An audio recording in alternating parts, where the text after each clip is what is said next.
Hey, Patrick. Hey, Michael J. So, Core Set 2019 full spoiler is out already. Yep, you can see the whole corset all the way from the top down to the bottom, and including that middle part that's really tight around the waist. Yeah. This is the best corset in years. All the laces strung up tight. Yes, and there's a lot to talk about in this set now that it's here and is going to be dropping, in a week. Yeah, it's come quick. It's interesting about this is it's a heady mix of good reprints, interesting reprints, different takes on existing cards, and crazy exciting stuff that's different. Yep, there's definitely a pretty good variety, and there's an awful lot of going back to the roots.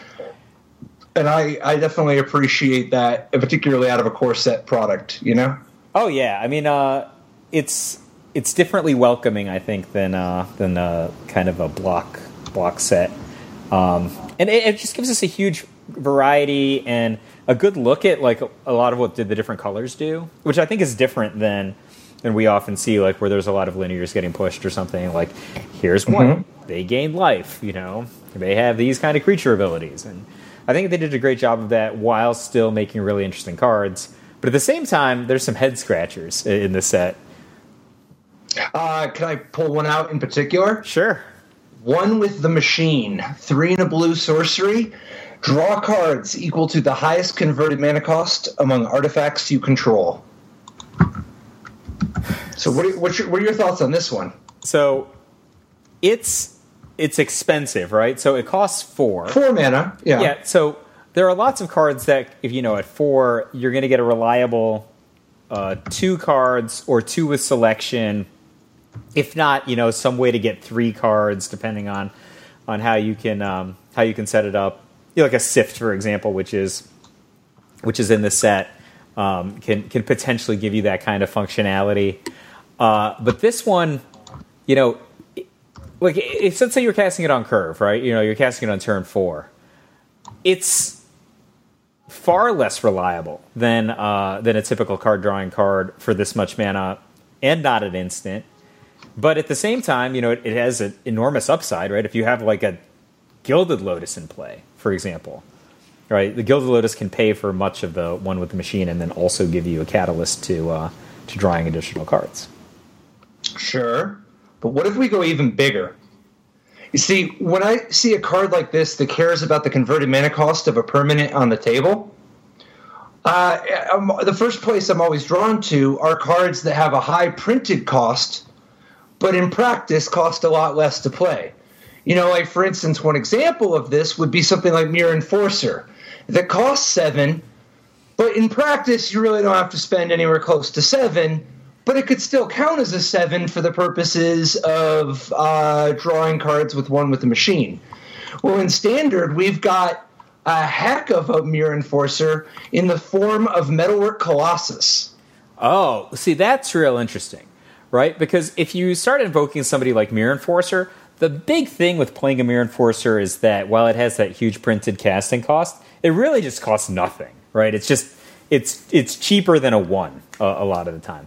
A Metalwork Colossus, on the other hand, there's already established payoff to playing this thing.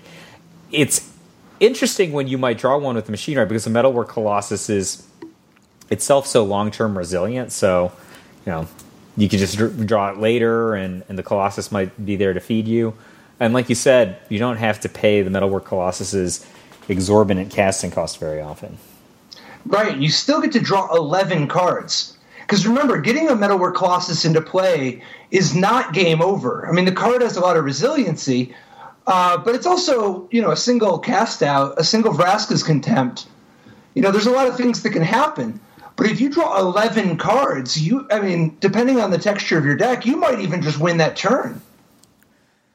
That's interesting. So Metalwork Colossus is like a middle combo card instead of an end result in this. Right. It could be a backup plan too, but I'm picturing it being part of the engine. Because if you can drop a I don't think it's unreasonable to build a deck that might play the Metalwork Colossus for 1 or 0 mana, and then if you just pay 4 and draw 11, you are really doing it.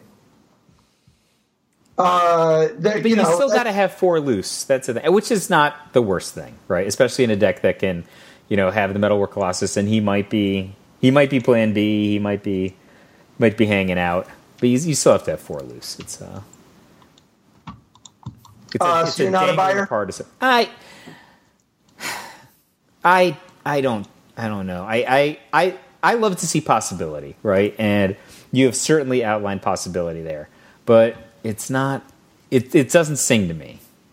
Sure. All right. Well, what about Torrential Gearhulk? Oh well. Speaking of singing to me, and I think it's not enough payoff. I obviously it's a great card, but this doesn't work well with the Gearhulk's normal. Well, you want to do it in the other order anyway. That's true. Not really, because if you could flash it back, then the second one would be for 6. But what are you going to do? I just figure, maybe there's a deck that can get enough mileage out of this. It's just so hard to have. I think that if you're doing anything less than drawing 3, you're already behind.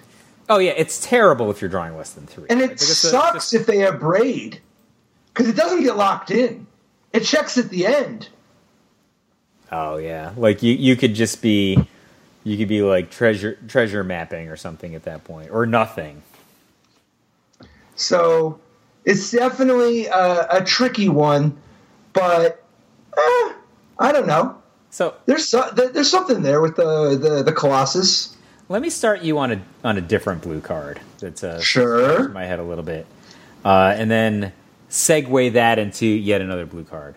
The card I would like to talk about, of the first of 2, let's say, is Wall of Mist. 1 and a U for an 0/5 defender creature wall. What do you think? And then what do you think? I mean, in my day, yeah, Wall of Earth would put this Wall of Mist to shame. No, I don't know. Wall of Mist, it's fine. I don't know. This to me looks like just kind of a pretty straightforward, mediocre draft common. It would take a very special set of circumstances to get this 0/5 defender into my deck. So there are some precedents over the years of some pretty good deck designing mages to summon blue walls that at first glance might have been like, was it Wall of Air? Is that the one that Lowry used to play? 3 cast? Well, Wall of Air was awesome. 1/5, that was just right? Objectively awesome, and flying. Yeah. So he's got 1 more power than Wall of Mist for 1 more mana and flying. Yep. But he just lined up against the format because in those days, Sarah Angel, Air Elemental, stuff like Air Elemental was going on. Oh, try to get past that thing with an order of Leap Beer. Right. that's gonna take a lot of work. But how about the Glacial Wall? Adrian Sullivan's signature 07 wall for 3. Yeah. A full extra mana for just 2 extra toughness. You're not getting that good of a deal because 5, getting the difference. First of all, a 0/7 wall would not see play for 3 in this day and age, even if it was right then or not.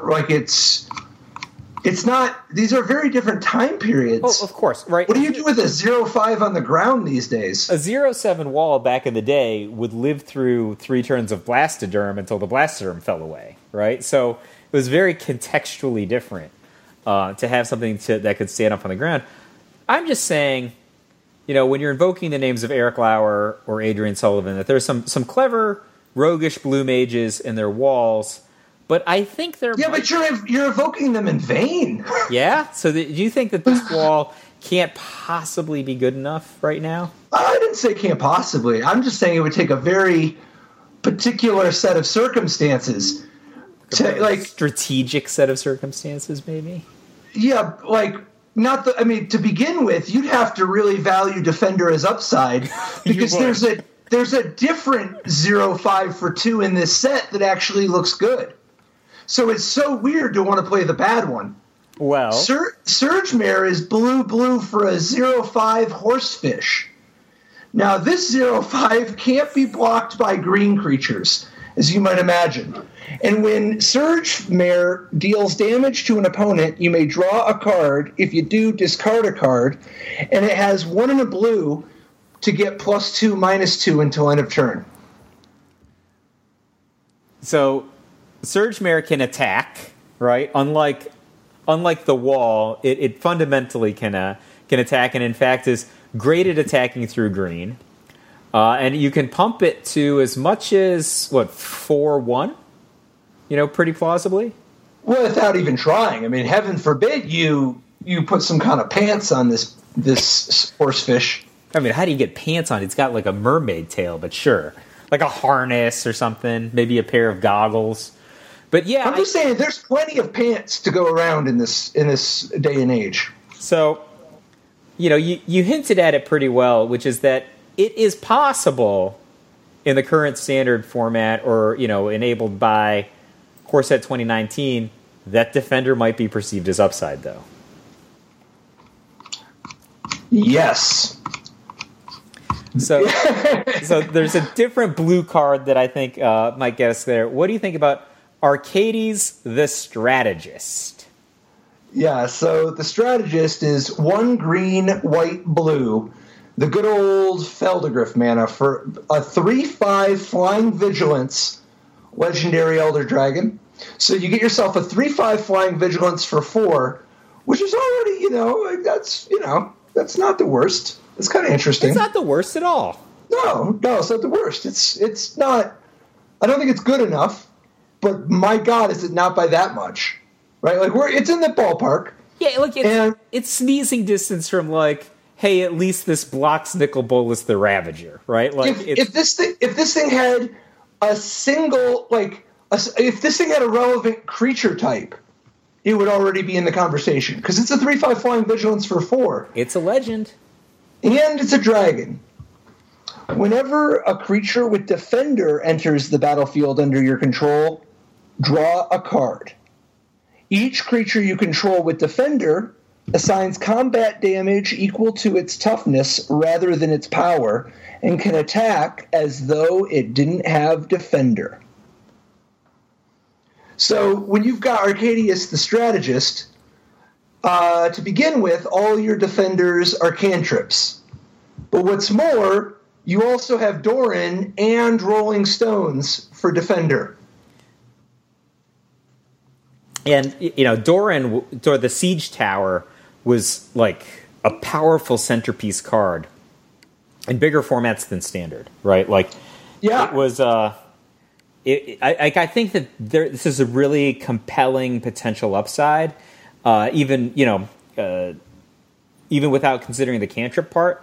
But I feel like the cantrip part is so powerful, right? So the question is, are there defenders, walls or whatever, that we would be willing to play, right? Because once we're like, all right, this card isn't too bad, then if we play the cards in the right order, typically Arcades first, then followed by Wall of whatever, then we have a very powerful engine, and we're accumulating material on the battlefield, which is that's a powerful set of things to want to be doing.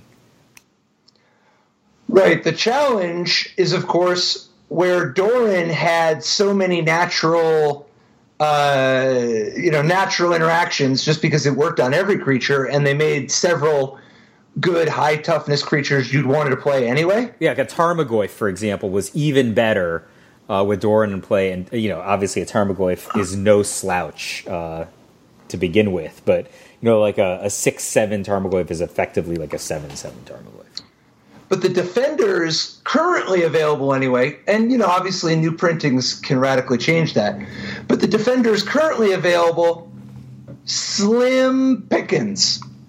To begin with, 0/5 for 2 is near the top. That's why I started there. That's why I started there. I mean, there are some walls, but they're not the best. I mean, so there's 0/4 for 2 colorless. that when it dies, you get a treasure. You know, there, which is, you know, that's, I guess, something. There's white for a 2/3 defender, and as it turns out, if it's enchanted or equipped, it can attack as though it didn't have defender. But if you've got, you know, first of all, it draws a card with Arcadia Sabbath, but it also is a 3/3 instead of a 2/3. And you don't even need to equip it or whatever. There's plenty of weirdo 2-cost 0/4 artifacts. In addition to that treasure-making one, there's Suspicious Bookcase in this set that's a 0/4 that has tap and pay 3. Target creature can't be blocked this turn.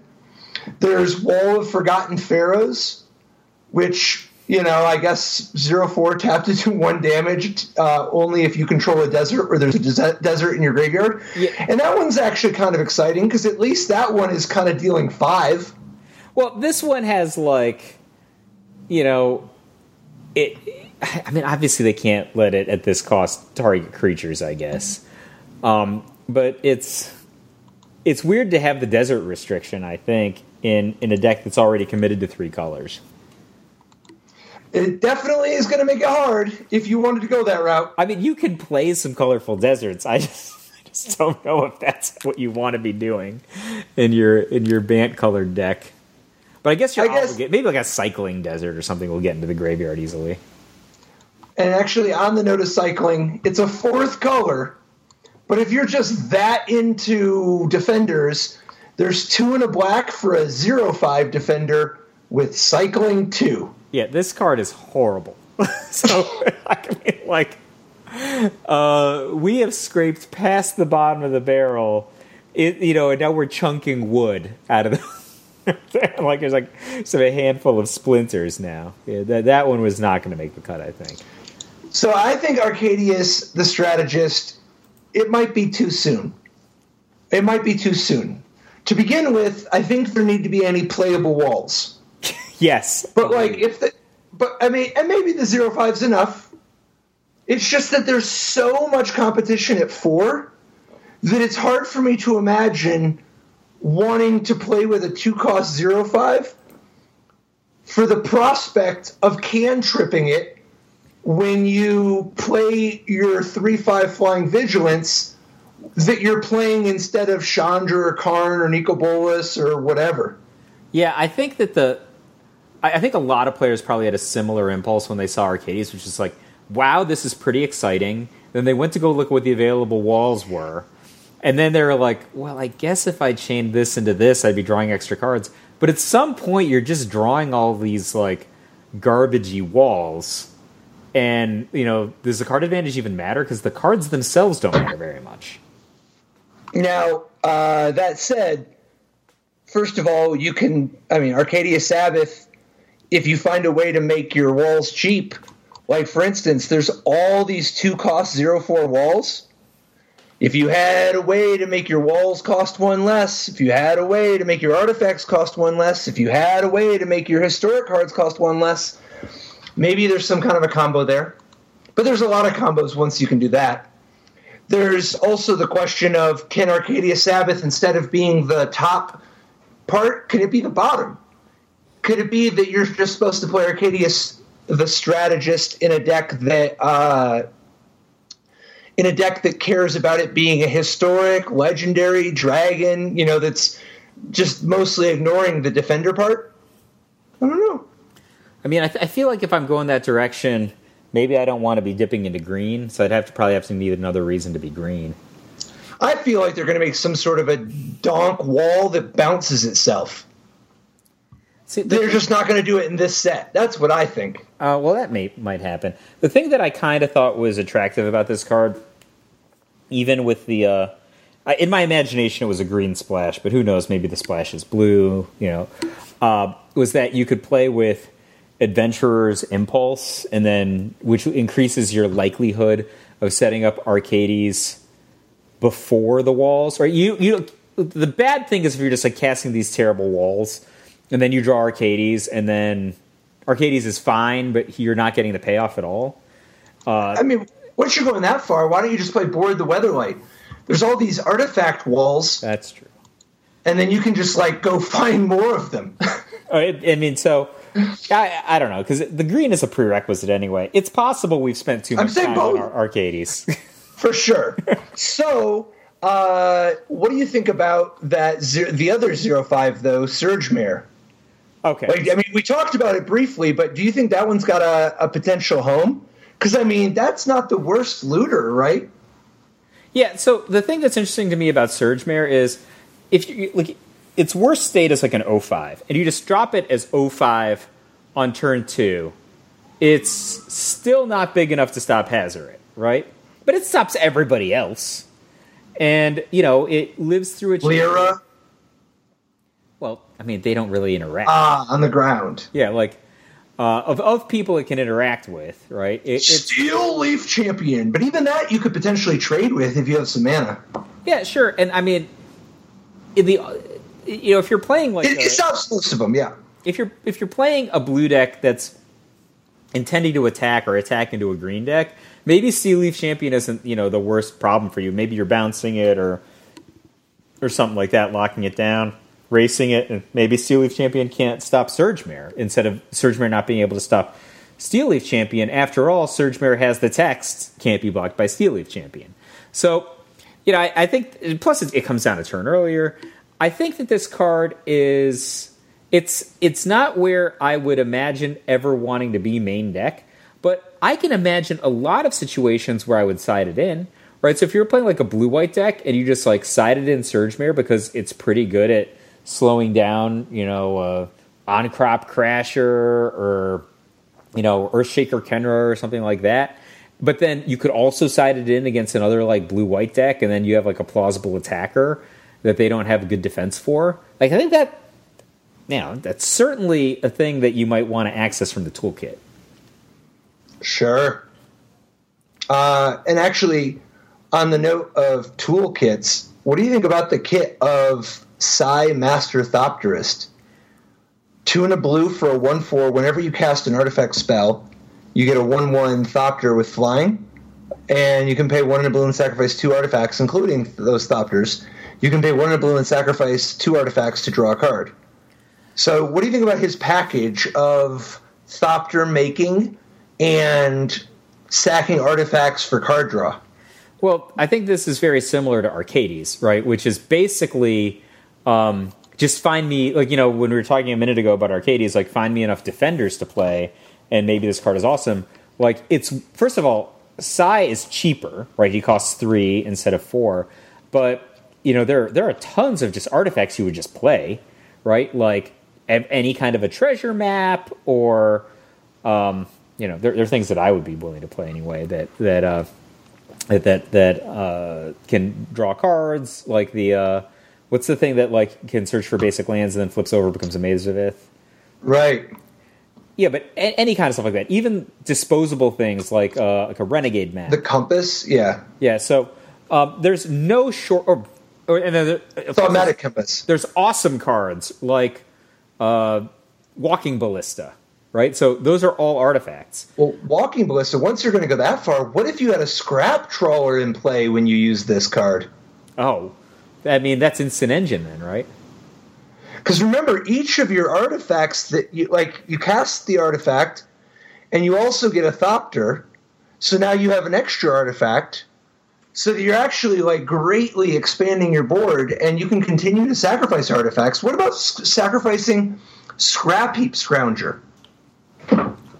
Oh, and then so you could potentially get artifact creatures into the graveyard, and then the Scrap Heap Scrounger itself is gaining even more card advantage while you're drawing cards using the sacrifice 2 artifacts to draw a card ability.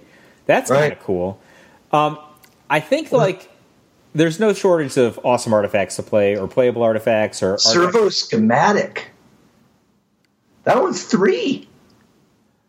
Just because 1 on the way in, and itself, and it gives you another one on the way out. And that's not even counting the Thopter it gave you.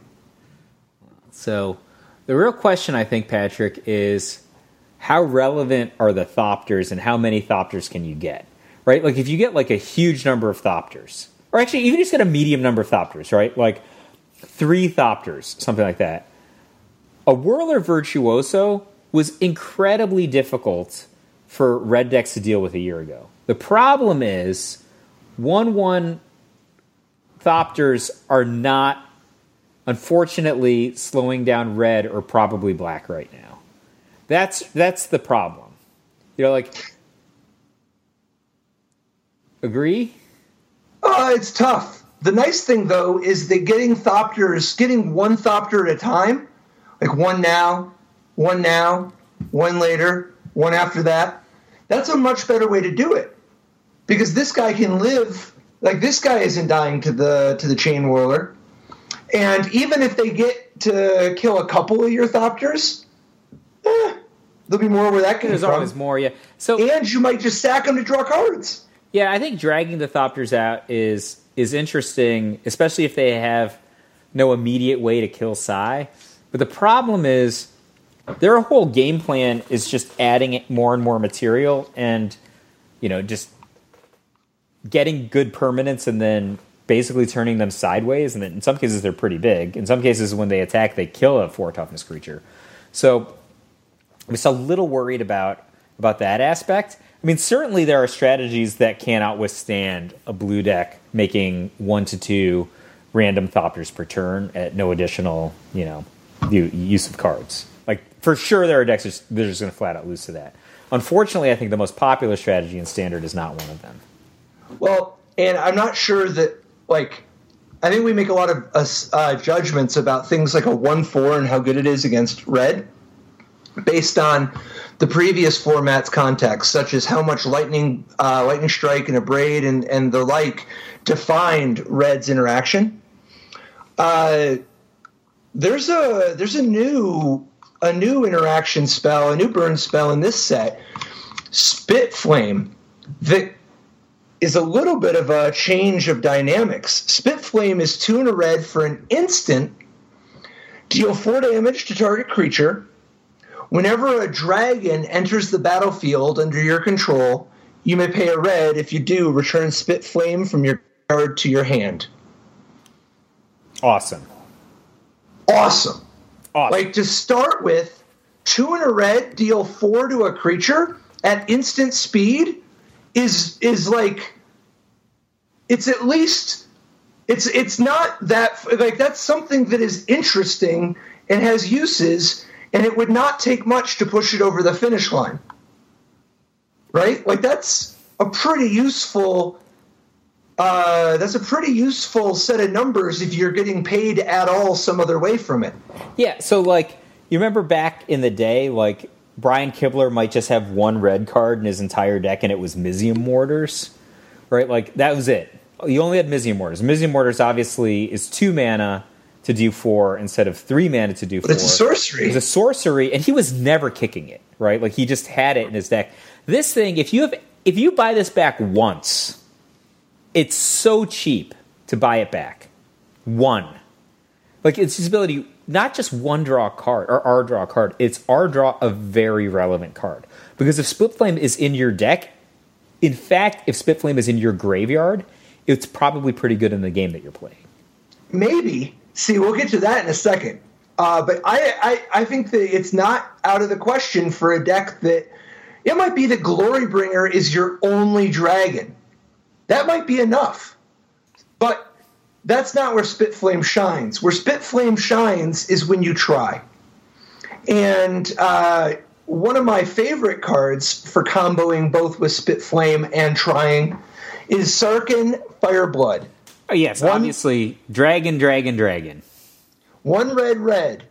Legendary Planeswalker Sarkhan. So this is 3, just 3 mana. Starts with 3 loyalty, and you can +1 him to discard a card. If you do, draw a card. And then you can +1 him to get 2 mana of any combination of colors. Spend this mana only to cast dragons. And then finally -7 to create 4 5/5 red dragons with flying. So if you have Sarkhan in play, his reliable ability where you get to keep cycling your cards away to get new cards, where you effectively just get unlimited tormented voices, that's super good with Spit Flame.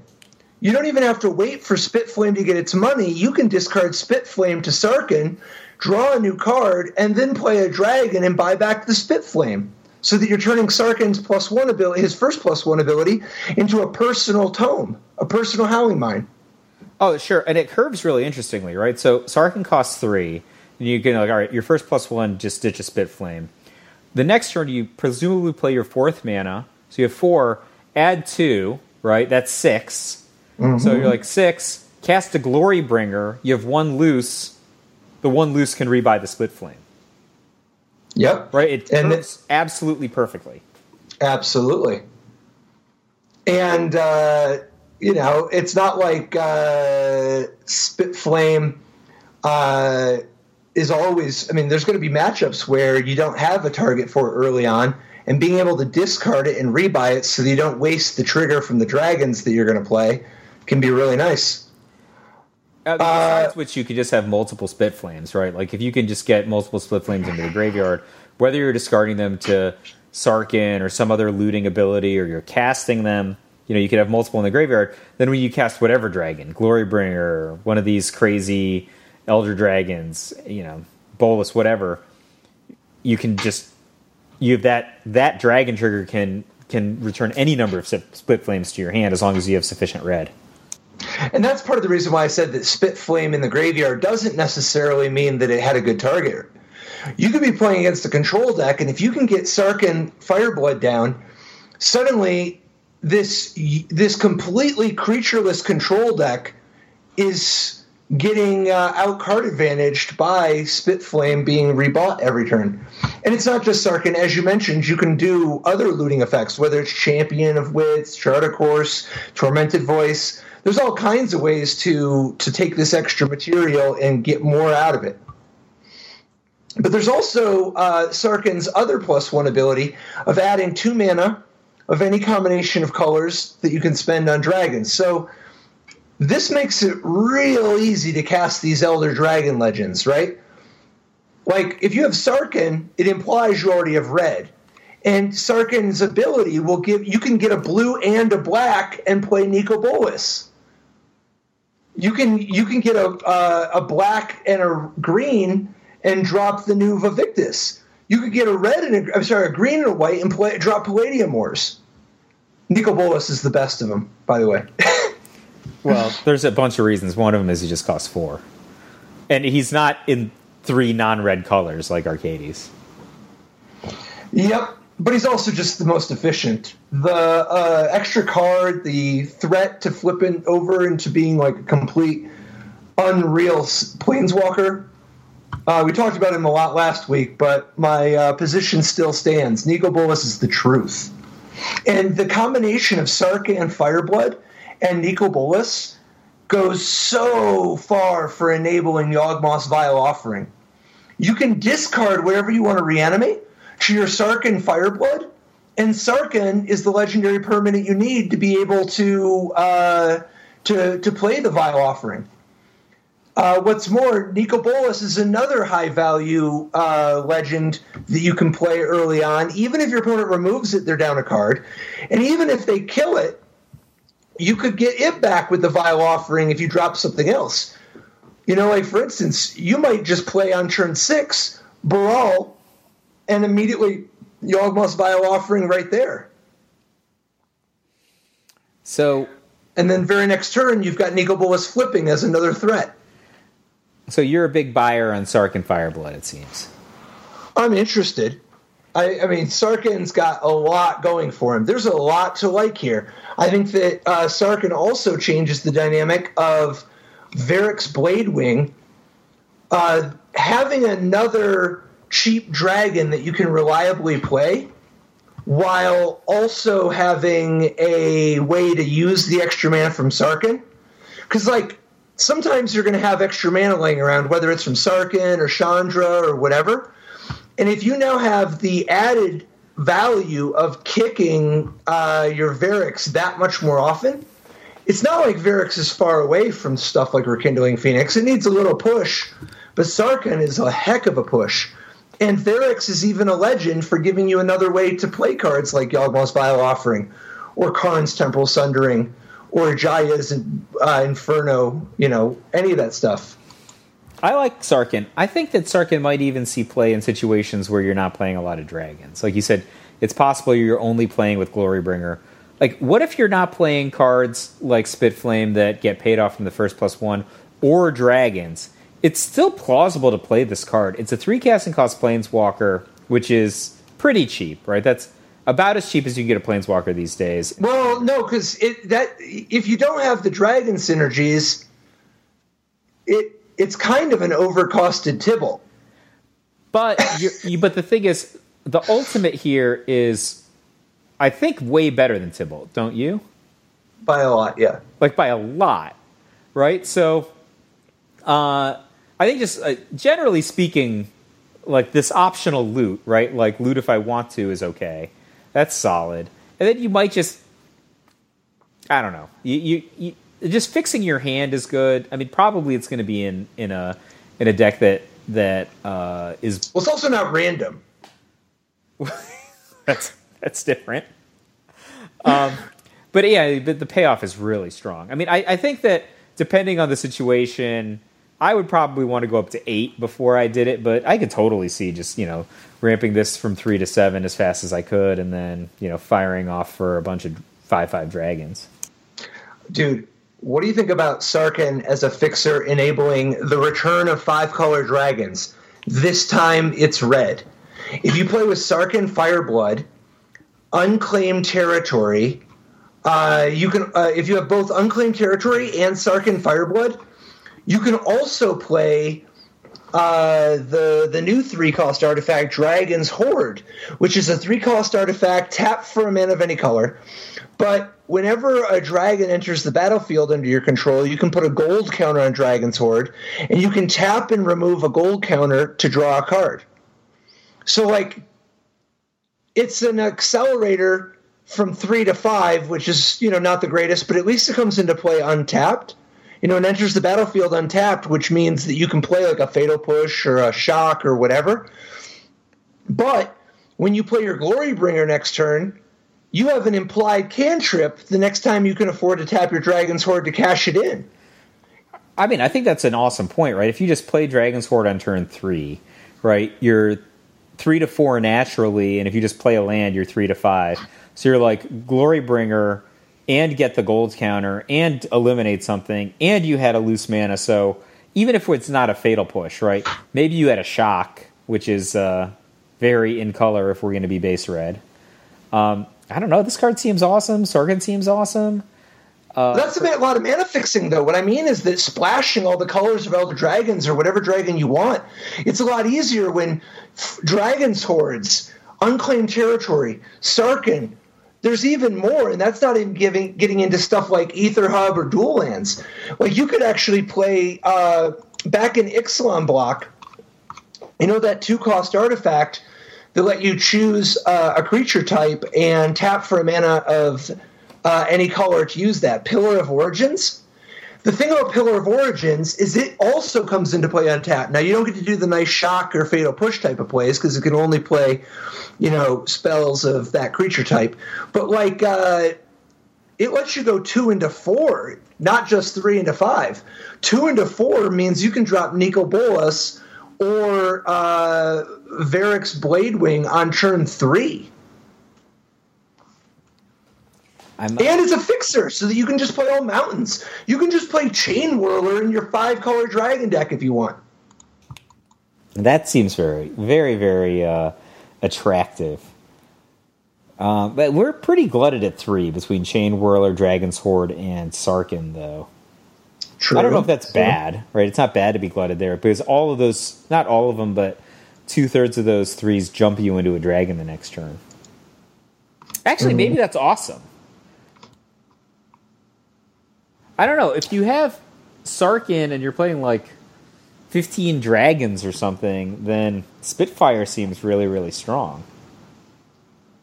Yeah. I think Spitfire is great. This is a little bit different of a direction. What about Magistrate's Scepter? It's a reprint from Mercadian Mask era. It's 3 colorless. You can tap it and pay 4 to put a charge counter on it. You can tap it and remove 3 charge counters to take an extra turn after this one. Yeah, I don't have a strong recollection of this card. It seems like it was never played before. Nobody ever really did it. Yeah. People talked about it. It got a little bit of hype, and then it was just so slow. And by the time you put the 3rd charge counter on it, where you're 15 mana deep into your investment, it gets hit by some kind of artifact removal. I was just saying, like, and it was in an era before a Braid existed, and Reclamation Sage is going to be back. And instead, there was Rising Waters, making it very hard to put 15 mana on this bad boy. But separately, we have all kinds of splash damage stuff. Like you just let somebody put his first couple of counters on this thing and then you cast him out. They got what they deserved. Okay, now here's a slightly different couple of cards to consider with Magistrate Scepter that we didn't have access to back in Mercadian Mascara. Okay, card 1, Winding Constrictor. So you charge this thing up pretty quick, right? So now you get 4 charges for every 2 dedicated activations towards charging it up. So basically, 11 mana in, you've got 4. So you get an extra turn and a spare counter. So your next 4 gets you yet another extra turn. But you're still off, right? Because you have to 4-tap it to get the counter on. So you're still. You also spend whatever you get to do whatever you do with your turn. Here's another one to consider. What about Paradox Engine? If you've got Paradox Engine, every time you play a spell, you'll get to untap your Magistrate Scepter plus whatever artifact mana you have and whatever creature mana you have. You can just take infinite turns, right? I mean, given a sufficient amount of mana, right? The Scepter is 3, activations are 4, and the engine is 5.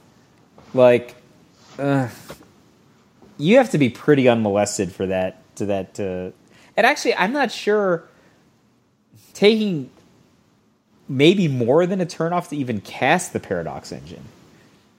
I don't know. Not feeling that one. You don't believe, huh? I believe that I'm going to get abraded. That's what I believe. Now, I'll tell you, the black-green on black-green, or like black-green against some other grindy matchup, and I have a Winding Constrictor in play, and I just smash down Magistrate Scepter on turn 3 with a Constrictor in play, I'm not sure how that game goes now. Right? Like, you might be in a situation, black-green on black-green, for example, where one side can't remove a Magistrate Scepter. Or a lot of these versions are very creature removal poor. Because, they're relying on just like a couple of Chupacabras and 2 Vraska's Contempts and their Adventurer's Impulses to remove the opponent's creatures. So maybe that Winding Constrictor is just going to live. That's interesting to me. Because the Constrictor gets you basically two activations for, it's still like 12 mana in addition to the Scepter. Dude, can you imagine the first time somebody gets Nimble Obstructionisted? Yeah, this is a costly mistake, right? This is like making a maneuvering mistake in space. I just missed that asteroid. Yeah, it's a tough one. So actually, on the note of old, classics that cost a bunch of mana to do nothing, what do you think of Arcane Encyclopedia? It's the new JMD tome, except this time it's 3+3 instead of 4+4. I don't know. I think that this is, when they talk about like there's a line in the sand or you cross, like this is it. This is the statement time, right? JMD tome was the bar for. Not recently, obviously, but for many years, this is just. I mean, it's official. We're past the era of being able to do something like that at that cost. I mean, I think functionally we would have all known that because JMD tomes weren't getting played, or things like a JMD tome weren't getting played. But for them to print a card like this at 3+3, make it uncommon, It's still probably not going to be very popular. I have all the feelings about this. All the feelings. When I was at WotC, 16 years ago, everybody was on the same page about James de Tome is, we could get away with a 3+3 tome. It was just a question of when do you want to, because it's not really about anything. So you want to be careful not to make it one of the better cards. It's just a statement, right? Like, that's the thing. Like, I don't think this card is going to be wildly popular at all. Like, compare it to the card drawing that we have right now. You and I, we just previewed a card that for less than this activation, right, will draw 4 cards and might just win the game immediately. Mm. Right? Like, I don't know, maybe you play this, but I'm thinking, like, maybe you play this in a Llanowar Elf deck, right? You're like, first turn Elf, second turn Arcane Encyclopedia, and you could just keep, firing it off because it's so cheap to activate in your Llanowar Elves anyway. And, like, maybe you're like, Elf, I have a spare mana, play another Elf or something. But those decks already have options like Lightcrafter's Bestiary that are just better. Or you have cards like Arguel's Bloodfast, right? That have cheaper to cast, cheaper activation, and you can activate it multiple times per turn. And you're like, well, but you got to pay this life to do it. You're kind of paying life to just have Arcane Encyclopedia in your deck. Because either you're in a matchup where the life isn't so pertinent, right? Because, maybe your opponent has like a small number of angels to kill you or something very late in the game. Or, the card's not good. Like, you might have Arguel's Bloodfast in your main deck, and you're just mad when you draw it against red. Same thing here, right? You're not paying a couple life at a time to activate it, but it's just... You basically are by having the card in your deck, right? If you cast it, you're going to take a hit in the face from a Glorybringer. That's just what happens. Because you use, a bunch of your mana to cast Arcane Encyclopedia. Yeah, it's... opportunity cost is a very real part of the equation. Actually, speaking of opportunity cost, though, what do you think of the opportunity cost of playing Liliana untouched by death? Got to play a lot of zombies. It's a puzzling card to me, right? So, for casting costs, Liliana, Planeswalker, legendary Planeswalker Liliana for 2 BB for 4 loyalty Planeswalker to start, I'm interested, right? Like, okay, I'm interested. Liliana has been an all-star at 3, an all-star again at 3. Not so great at 4. I tried it, right? Got some good 5s, but I'm into a forecasting cost Planeswalker, generally speaking. The first ability is if you've got any kind of a critical mass of zombies, that's a good +1, right? Drain you for 2 for no additional mana. Is it cast 4, just spit it out there, you get your 5th loyalty and maybe a 4 swing? You're also fueling whatever graveyard synergies you have. Yes, absolutely. Right, you can be fueling, some kind of reanimation strategy, or I don't know, maybe you're fueling a Spitfire. Just getting zombies into your graveyard every time you flip over, like for instance, a Dread Wanderer. You're kind of doing it. I mean, you're drawing cards anyway, right? Like, so you could be, flipping over a Scrappy Scavenger might be good, right? Yep. Or embalm guys, or stuff that you might buy back and get 4/4s or anything like that. So that's okay. I mean, obviously, you're going to want to drain if you can. Just randomly flipping over cards is not nearly as productive as draining here. But, like you said, you got to have a lot of zombies. So there's -2, which is target creature gets -X until end of turn, where X is the number of zombies you control. It doesn't do anything unless you have at least 1 zombie in play. Right? So, the thing that's real puzzling to me is this -3, which is interesting because she can hit her... This is the sweet spot. You can hit your ultimate the turn that you play it, right? And still have the Liliana without it dying. -3, you may cast zombie cards from your graveyard this turn. You can't cast them for free. They still cost mana, but you basically Yawgmoth's Will for zombies. That's kind of interesting. Real question is what zombies are there, worth having? Or are you just going to spit out a bunch of zombies? I don't know. Yeah, I mean, So I know you like Amit Eternal. I accept Amit Eternal. You accept it? I accept it. I like the demonish level of the Amit Eternal more than I like the, anything else. I mean, we were talking about Amit Eternal last week because of its potential synergy with the other Liliana card we talked about. Yeah. What about Graveyard Marshal? That's a zombie I know you can get behind. That's the BB for a 2... Like, if you're playing a zombie deck, I'm saying. Like, once you're in for zombies. Like, if you're actually going to get a critical mass of zombies, BB for a 3/2, and you can just pay 2 and a black and exile a creature card from your graveyard to get a 2/2 zombie? Well... Are you not feeling that one? I mean, like you said, once you're playing a zombie deck, right, this card's pretty awesome, right? So 3/2 for 2, I'm in. We can talk about that 2 toughness at some other time, but it's fine. It's in the conversation to begin with, right? Like, this is generally speaking, an acceptable power to casting cost ratio, and then it's just got a cool ability that is just potentially going to generate some card advantage for us. Clearly, these 2 cards are well suited for one another, right? You play them in the same deck. Sure. Now, for 1-drops, I mean, there's Diregraph Ghoul and Dread Wanderer. Those are pretty good zombies. Yeah, I mean, Diregraph Ghoul, I was an all-star the last time it was in Standard. Absolutely whiz-bang all-star. You could do a lot worse than that. If you're playing enough zombies, if your mana can support it, Wayward Servant is kind of a nice zombie.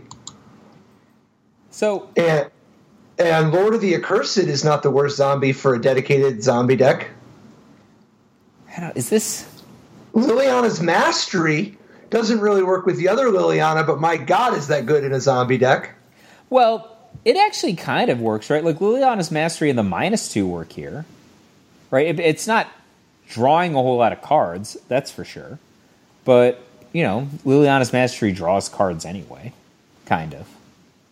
Sure.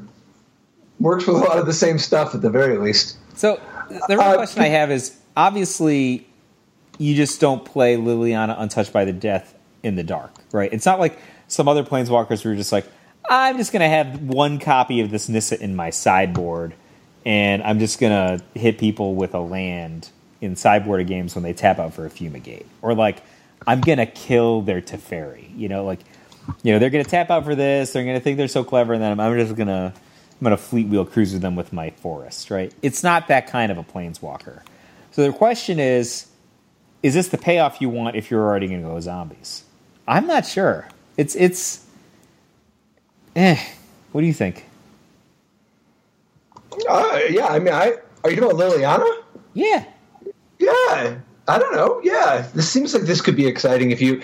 It would depend on what our deck ends up looking like, but like the ability to drop Liliana and then immediately kill something and still have a Planeswalker, or the ability to have this extra reach of the draining effect while stocking your graveyard, and then the ability to play zombies from your graveyard. I mean, it would depend on the rest of the options, but it looks okay to me. It doesn't look like it's so insanely pushy that it demands a deck, but like... have to see what the incentives are for playing zombies all the way through, like how it lines up against the stuff in the format, because this one doesn't seem embarrassing. Like, I want to just drop this and immediately plus it against a lot of people. How many times do you need to plus this thing before you've gotten your money? So I think that one of the probably the common play patterns with Liliana Untouched by Death is just to drop it, plus it, hopefully get 1 or more zombies in your graveyard. And then the next turn, either you've got some of these zombies, like Dread Wanderer, or like Scrap Heap Scrounger, which is not actually a zombie, but, does a similar thing, where that plus ability actually just puts you in a card advantageous situation, right? Or you just immediately go -3, and then, like, essentially draw 2 or 3 cards the next turn. Because a lot of these zombies that you can cast, not for free, but out of your graveyard, they just only cost 1 or 2 anyway. So if you're just like, Liliana, plus it, maybe you lost some zombies in combat already, or to a Fumigate or something like that, and then boom, -3. You've got 5 mana in play. Just drew 3 cards with it. That's like probably pretty great, right? And then you still got a Liliana there that could be threatening to drain every turn. But you got to remember, this is like not the same as Yawgmoth's Will. It doesn't have any clause about exiling your zombies that die. So you can play a zombie out of your graveyard, and then you can just sacrifice it and then play the same zombie. And you can just do that over and over and over again. Oh, that's cool. So like you do the -3 one time, and then you can play zombies from your graveyard for the rest of the turn. Right? So if you had either you had like an incredibly cheap zombie, right? Or you find some way to like make things cheaper, or you just have some sort of catalyzer or payoff. Like you're thinking like maybe there's some kind of a goblin bombardment in play, and then you could just keep casting something and then pinging someone out. Right, or sacrificing. Like, there's lots of things that you could potentially do so that when your creatures die, you drain your opponent for 1, or they lose 1, or something like that. And so, like, having the back door to be able to just, I'll play my 1-drop zombie over and over and over and over again. That's cool. That's something. That's very cool. There's also, Paradox Engine. I don't think it ever comes to Paradox Engine, but Paradox Engine. Zombies and Liliana all in the same deck is not something that I am concurrently computing. Because you only need like 1 artifact mana with the Paradox. It seems to me that there's a pretty good quantity of zombies that are worth considering now. I think it's probably too ambitious for Modern. However, Rooftop Storm... That Innistrad enchantment, 5 and a blue, you can pay 0 for your zombies. Well, pay 0 for your zombies combined with play any number of zombies, out of your graveyard. Plus, I don't know, like I said, a goblin bombardment. There's other things, right? Like an altar or something you could do. You could infinite someone if you had all those things together. That seems like a hard way to get there. Like, really hard way to get there. Yeah, I mean, it doesn't sound the easiest, that's for sure. What about Arcane Adaptation? Like, if you have Arcane Adaptation, you can name zombie, and now every one of your creatures in your graveyard is a zombie, regardless of what it was originally. See, I feel like so I would have to have a real good reason to want to play a random, not normally zombie type creature out of my graveyard to go that way. Like, what is there that's really putting me into this situation that I want to invest in this giant blue enchantment? Because otherwise, like, why am I just not happy getting my free zombies? That's just cast your 2/1 for 1, or your 2/2 for 1, or your, I don't know, 3/2 for 2. I mean, what if you have an Ornithopter and you want to sacrifice it 100,000 times? Okay, that's a lot of steps. Well, I could want to do that, but let's have I guess if you had like a Pandemonium in play, you just keep casting the Ornithopter, right? Well, Pandemonium and Ornithopter, probably a bad example together, but... I could cast it over and over again, though. Yeah, you don't need the Pandemonium for that, though. Get some triggers. Pandemonium you. Yeah, for 0. All right, you got one more in mind? I have one thing, but do you have anything like super exciting you want to throw? I want to say for next week. Yeah, next week. So I just had one. It's exciting to me. So hopefully it'd be exciting to some of our listeners out there. But I started another podcast with my wife. Actually, it's not. Are you cheating on me? Are you cheating on me with your wife? I mean, that's I guess yes. So yeah, it's a not magical podcast. Surprise, surprises. My wife has never even read one of my magic articles. Believe that or not. So it's called Such a Crock. I'll throw a link in our show notes, but. We're up on the iTunes store already, so we have 1 episode out so far, and people seem to like it. Your wife is Kay is awesome. That's what people keep telling me. Speaking of other podcasts I might have done, BDM says that my biggest problem is going to be that people fall in love with my wife, and I'm left in the dust. So if that's my biggest problem, it's one I'm happy to have. Yeah, looking forward to it, even though it's such a crock. See you later, Patrick. Have a good night. Bye. Life didn't work so great. Tried to play dredge, it's a jailer hate. Ghostly prison waiting for my untapped phase. Your core trapped in amber state.